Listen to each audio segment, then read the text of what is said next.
So ఇప్పుడే మా Avatar Narasimha movie చూసేసి వస్తున్నాము.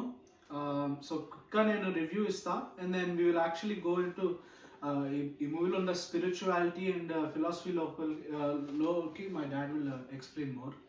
సో నాకైతే మూవీ చాలా ఇంప్రెసివ్గా అనిపించింది. ఆ బడ్జెట్కి the budget was 5 crores and వాళ్ళ యానిమేషన్ అనే స్కోప్ తీసుకోవడం వల్ల the movie felt really big, really massive and చాలా మంచిగా నాకు ఆ స్టోరీ చెప్పినట్టు అనిపించింది. కొన్ని కొన్ని దగ్గర యానిమేషన్ కొంచెం ఓల్డిష్, కొంచెం ఫ్లాడ్గా అనిపించినా కూడా overall I thought the product was very good. కొన్ని ఫ్రేమ్స్ చాలా బ్యూటిఫుల్గా ఉన్నాయి మూవీలో.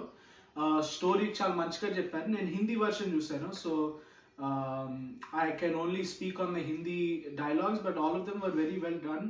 పాటలు కూడా బాగానే ఉన్నాయి and background score was excellent. Sam CS last final 40 minutes especially Narasimha Swamy వచ్చినప్పుడు భలే కొట్టాడు Sam CS, so that was very impressive honestly. So now quickly moving on, నేను ఫస్ట్ మూవీ చూడలేదు, సో భక్త ప్రహ్లాద నేను చూడలేదు, మా నాన్న చూశారు. So I want to understand ఆ మూవీకి how does this movie stand up, ఎక్కడ కన్సిస్టెన్సీస్ ఉన్నాయి, ఇన్కన్సిస్టెన్సీ ఉన్నాయి, డిఫరెన్సెస్ ఏంటి అని అడుగుదాం అనుకున్నా. అదే భక్త ప్రహ్లాద 1950 మూవీ ఇవాళ చూసినా కూడా మీకు చాలా కొత్తగా ఉంటుంది. ఎందుకంటే అది చాలా aligning with the spirituality and actual Bhagavatam తోటి వాళ్ళు పర్ఫెక్ట్గా తీశారు ఆ మూవీ. అది వాళ్ళకి కూడా బాగుంటుంది. ఒక పురాణం లాగా, ఒక మిథికల్ లాగా, ఒక డ్రామా లాగా ఉండదు అది నెంబర్ 1. అయితే ఆ మూవీలో ఏంటంటే నీకు హిరణ్యకశిపుడిని చూపించినా కానీ వాళ్ళు హిరణ్యకశిపుడు అన్ని క్రూరమైన పనులు చేశాడు కదా, దాని ఇంటెన్సిటీ అంత కరెక్ట్గా చూపించలేదు. Okay, I mean to say ఆ రోజుల్లో దాని మీద ఫోకస్ లేదు, ఎన్ని క్రూరమైన పనులు చేశాడు అనేది. సో మామూలుగానే చూపిస్తారు హిరణ్యకశిపుడు యాజ్ ఏ పురాణ క్యారెక్టర్గానే చూపిస్తారు. ఓకే, రావణాసురుడు లాగా అట్లా ఒక స్టేచర్ ఉండగా మంచి యాక్టర్ వేస్తున్నాడు కాబట్టి, అక్కడ మంచి యాక్టర్ వేస్తున్నాడు కాబట్టి ఆ స్టేచర్ వస్తుంది నీకు. ఓకే, సో అక్కడ ఏమవుతుందంటే హిరణ్యకశిపుడిని నరసింహస్వామి చంపే టైంకి నీకు ఈ కొత్త సినిమాలో చూసినంత థ్రిల్లింగ్గా అనిపించదు. ఎందుకంటే హిరణ్యకశిపుడు ఎంత పాపాత్ముడో అంత డీటెయిల్గా అందులో చూపించారు. ఇందులో ఏంటంటే హిరణ్యకశిపుడు ఎంత పాపాత్ముడో చూపిస్తారు.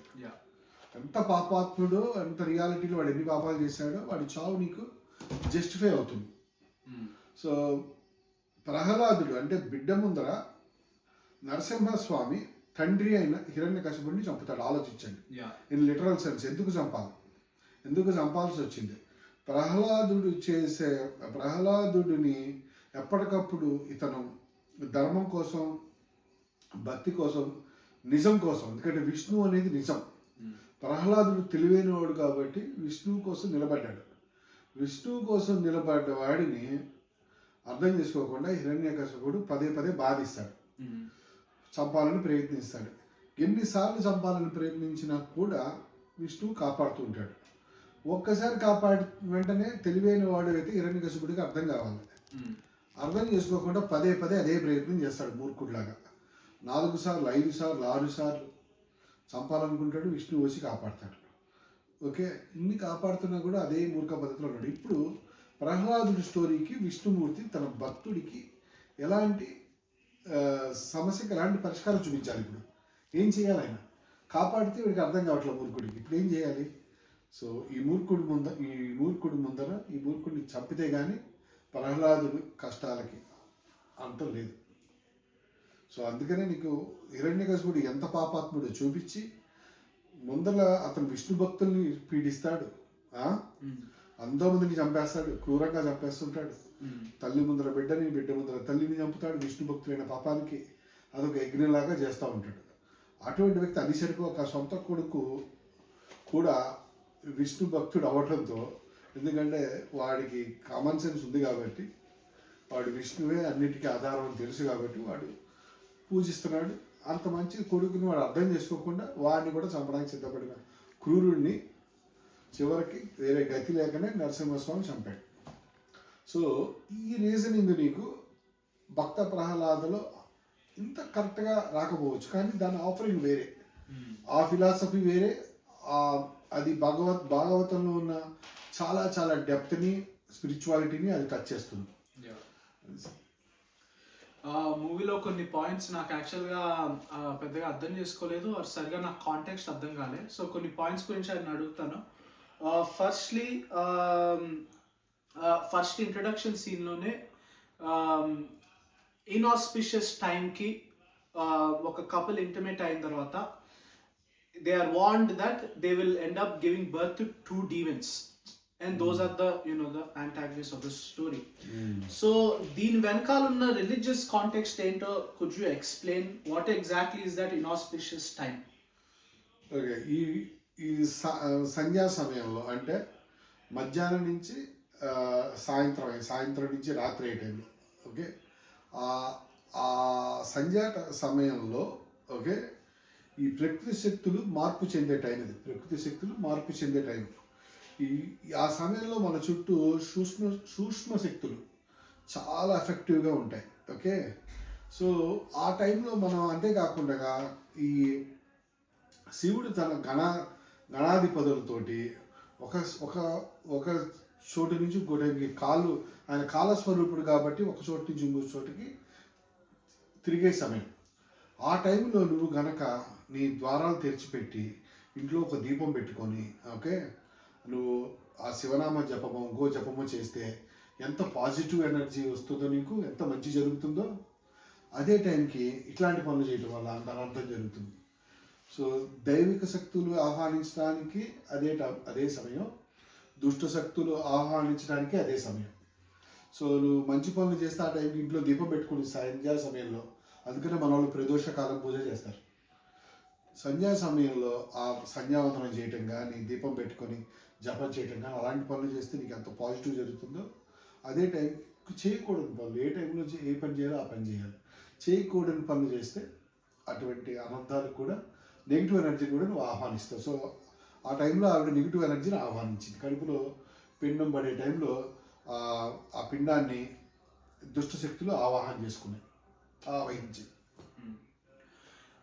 ఇంకోటి, ఈ మూవీలో కూడా ఒక దగ్గర రేస్ చేస్తారు, బట్ నాకు ఇంకొంచెం క్లారిఫికేషన్ కావాలి. In the fact that Narasimhaswamy ఫైనల్గా lastly he will come to save ప్రహ్లాదుడు.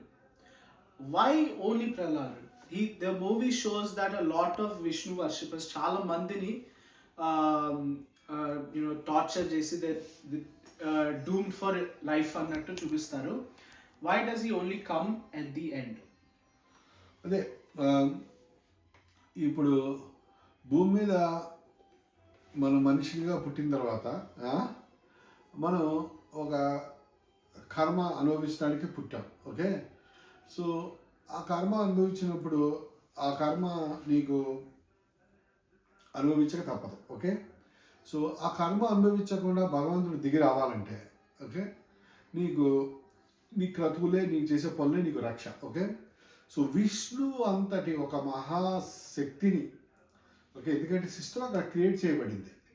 నీ కర్మ ప్రకారంగా పుట్టావు, నీ కర్మ ప్రకారంగా ఆ సిస్టంలో మేనిఫెస్ట్ అవుతూ ఉంటే అందులో పడి కొట్టుకుపోతూ ఉంటాను. ఓకే, సో అట్లాంటి ఒక సిస్టమ్ ఉన్నప్పుడు, ఆ సృష్టి ధర్మం ప్రకారం అన్నీ జరుగుతున్నప్పుడు, పాపమో పుణ్యమో, ఓకే, తీసుకున్న పాపం బట్టి పుణ్యం బట్టి అన్నీ జరుగుతున్నాయి.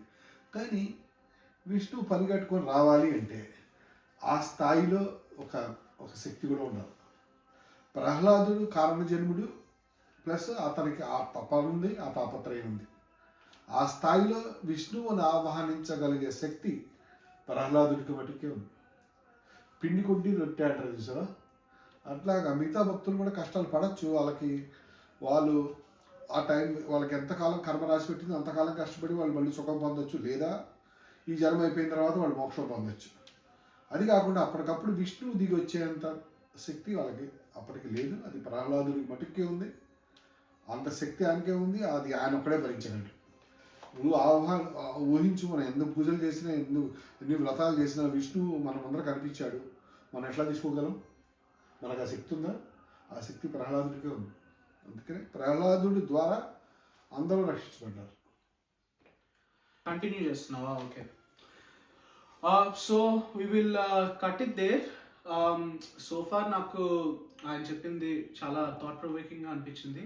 And the greatest thing about this movie is it offers a lot for people who are not Hindus as well. నీకు హిందూ కాకపోయినా, నీకు ఈ మూవీ ఈ స్టోరీ గురించి పెద్ద కాంటెక్స్ట్ లేకపోయినా, you will attach to this movie and you will understand the message in the movie. Message ఏంటంటే ప్రహ్లాదుడు is a respecter of nature. Trees, plants, animals అన్నిటిని రెస్పెక్ట్ చేసే ఒక person. And his father is the complete opposite. He represents destruction. It is the anti of nature. So అలాంటి message అందరికి connect అవుతుంది. You don't have to be Hindu. You don't need to have context. People Telugu రాని వాళ్ళు కూడా వెళ్ళి they can watch this movie, understand what it is about. అలాంటి మంచి message ఉన్న స్టోరీ యానిమేషన్ వల్ల ఎలివేట్ అయ్యి it has become more accessible. So I am very happy to say that this movie is a huge success. A 5 crores budget with 150 crores ante it's no joke, and I hope this Mahavatar universe goes further and improves animation of India forever.